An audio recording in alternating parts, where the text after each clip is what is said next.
video করতেছিল এখন মারবে ভালো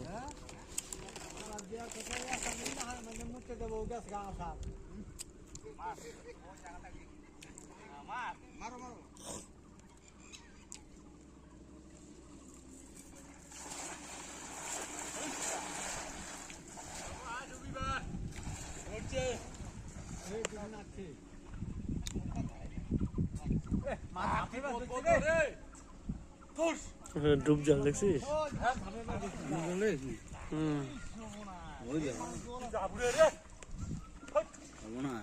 দড়ি হাতে আছে সেই জন্য এনে কিন্তু একটা পানি মাছ আছে রে পানি মাছ নাই মোটা মাছ আছে এইটা আছে আছে একটা আছে তো পানি এইটা একটা পানি মাছ আছে